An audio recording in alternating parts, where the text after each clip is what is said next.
Pink and Spell are having a ridiculously good year. You're massively, massively missing out if you've never checked any of the projects that have dropped since the start of this year. And there's been quite a lot, and the quality so far has been so strong that it kind of blows me away. I feel like I need to preface, however you pronounce that word, this review by saying, yes, I know many of the members that are part of this record label, this collective.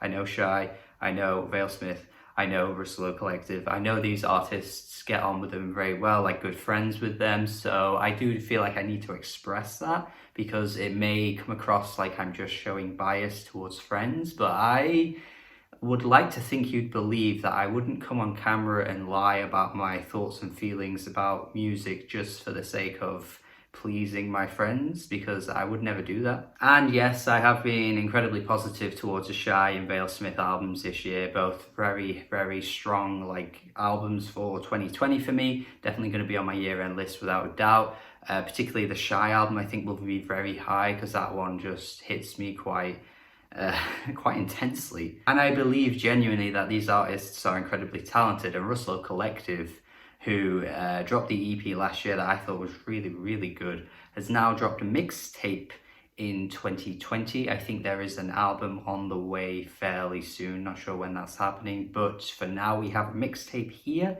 and it's really good. I think what I like about this mixtape the most is that you can hear such a clear progression from that EP last year. You on the bed, me on the sink. Yeah, sure, that was a really good EP, but there's something about this one that just seems to have sort of taken a more concise approach. Like, it's only 25 minutes, but each moment on this mixtape, this album here, seems to be really well thought out. When you hear the opening track and the instruments start coming through and everything sounds quite DIY and homemade, particularly in the percussion, and then you hear that vocal sample that comes through, and the way it's laced into the beat, I just have huge amounts of respect for, because there's nothing out of place here. It all just flows so well. It's really impressive. I feel the exact same way about Dangerous with that vocal sample too. Almost feels like it's taken from some kind of MF Doom album, some early project from MF Doom, with his villainous type of stuff going on in his little skits. And that kind of feels like it's birthed out of that sort of idea. But the way it's flowing with the beat as well, it's so cool. It's so cool. I just really find so much to enjoy about this track. Really love the watery, aquatic feel to a track like 2001. There's something really cool about this beat. It's kind of slinky, and once again, I probably used this word already, but fluid. Something just sounds so seamless about it. I love that little sound effect that pops up every now and then, that kind of slows the track down and then it comes back in again. It's got this really cool sound to it. It sort of sounds like you've got a rum and coke in your hand, you've got some ice in, and you shake it together and it just makes that kind of clanging sound. I don't know what the sound is, but it's on this track and it sounds like that to my ears, and it works really well. There's so many little details on this little mixtape here that you would definitely find in a really fully fleshed out project from a huge record label electronic artist, which is what I think I appreciate about this the most. All these little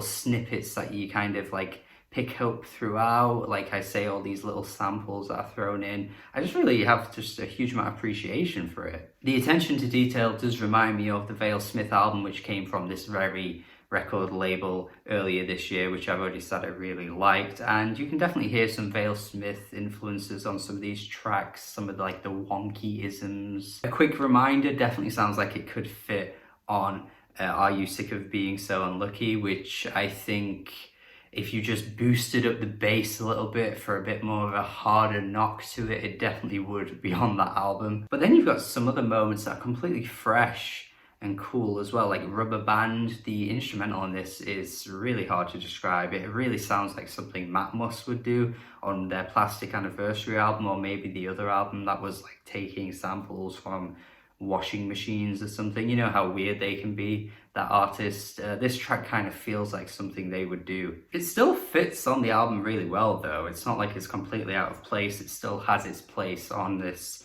mixtape here. I mean, it is technically a mixtape, so I shouldn't really be calling it an album, but it's whatever. I really like the track Let That Radicalize You, which comes towards the end here, which is a much more subtle track. There's not a great amount of like busyness going on here, but when you hone in on some of the little details within the beat, once again, like focusing more on those details is where you really start to find the little charms in this album, and I feel like this track has that as well. Sort of has a bit of an Aphex Twin vibes, this one. It kind of fits more in the IDM, which I know is a bit of a pretentious way to describe music, but you know, it's a genre apparently, so we may as well call it that. And then right at the end, to wrap things up, Josh out here goes for like this garage beat, a complete straight up garage song that comes out of nowhere, and I am fucking here for it. Like, give me a garage album through and through, please. Please, please, Russolo Collective, do it. This is such a hard-hitting beat. Like, I fucking love it, man. I was so taken aback when I first heard it. I was like, why is this even here? But then I was like, you know what? Why isn't more of this here? This should be here. You straight up could get 2011 era Katy B over this beat and it would fucking ride. It would fucking ride. But it rides without anyone singing anyway. Or even like some Luna George. You know, you could you could take this to a big artist and make this some banging UK garage anthem, man. Like, this is so good. And yeah, that's about as much as everything I wanted to say. Been really enjoying this, listening to it quite a lot recently, and I feel like it's probably going to stick with me up until the end of the year. I feel like if it doesn't make the year-end list, it could easily be an honourable mention, certainly, because I do believe it's like a 7.5 out of 10, but the score here isn't all that important. I'm having a lot of fun with it. I just think it's really replayable, really short, straight to the point, 25 minutes. It's a good length. I implore you, I encourage you, I urge you, I demand you to check out anything that has been on the Speak and Spell label in 2020, because it is all absolutely worth your time. There's even some projects I haven't even heard. I think there's an artist called Paint Scratcher on there. There was a big compilation that dropped a couple of months back. Not heard everything. I can't hear everything. Obviously, I'm just one person, but you can. You can check these out. You can check out this Russolo Collective album here too.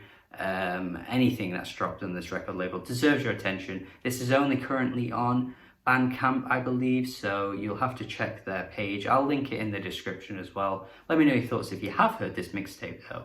Thank you for watching my review. Really want to shine a light on it anyway. I'm rambling so fucking much. You probably think, Ryan, shut the hell up. Have a good day. Goodbye. Go check this out. Goodbye.